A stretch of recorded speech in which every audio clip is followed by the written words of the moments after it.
Maiporul Nayanar was a pious king. He ruled over the hill tribes of Sethi. He was chivalrous and brave. He fought many battles and was always victorious. There was peace and plenty in the kingdom. The people worshipped him as a living god. He was extremely well versed in agamas.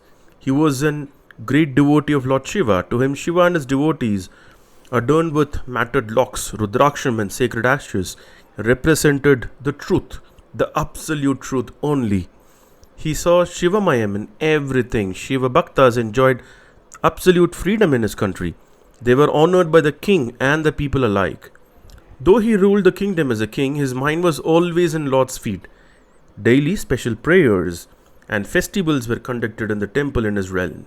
Nayanar's fame soon reached far and wide.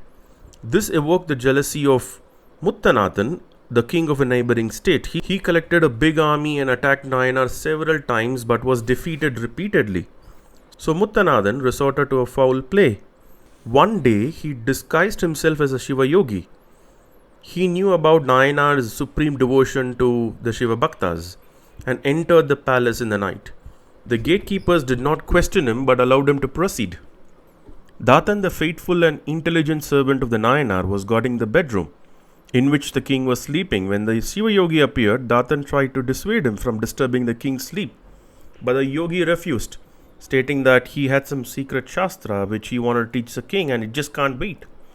So Datan had to allow the yogi to enter the bedroom of the king. Though he was little suspicious, the Nayanar's wife got up and, finding a Shiva yogi in the room, quickly awakened her husband. The Shiva yogi told the king that the shastra was a great secret revealed by the Lord himself and only a king was entitled to hear it. At once the king sent away the queen and prostrated before the yogi, ready to receive the secret. At that moment, the Shiva yogi, who was none other than the jealous king Muttanathan, quickly stabbed the Nayanar in his back with a knife he had kept hidden. At the same time, the shrewd Datan entered the room and found the king lying on a pool of blood, Muttanathan with a knife in his hand. He was ready to strike down Muttanathan when the dying king very clearly mentioned to him, "Data, he is our man. He has the appearance of a Shiva yogi, so you must honor him as one. Do not harm him. Kindly escort him in the borders of our kingdom and see that he is unharmed." Datan obeyed the command of his master. As he was escorting Muttanathan, the people who had heard what has happened came to attack Muttanathan. But Datan told them of the king's command. They withdrew, admiring the supreme devotion of their king.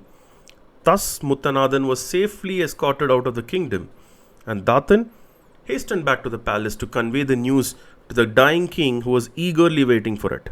As soon as Datan conveyed the news to the king, the Nayanar called all his ministers and his relatives to his bedside and spoke to them as follows: "It is our duty to serve the Bhaktas. They must be honored and worshipped at all times under all circumstances. Let our people walk in the footsteps of Shiva Bhaktas. Let the country be flooded by Shiva Bhaktas. By their blessings, let peace and prosperity reign our land." With these words, he closed his eyes and meditated to Lord Shiva. Lord Shiva at once appeared before him and blessed him as follows: "I am immensely pleased with your devotion to my Bhaktas. I am immensely pleased with your cosmic love and your unquestioning devotion to my devotees. Even in a murderer you saw me. You therefore fit to reach the highest abode, which even the Devas cannot hope to reach. You will soon come to my abode." With these words, the Lord disappeared, and Maiporul Nayanar, whose very name meant one for whom God was the sole reality, also attained his abode. Thank you, and we look forward to see you in the next Nayanar story.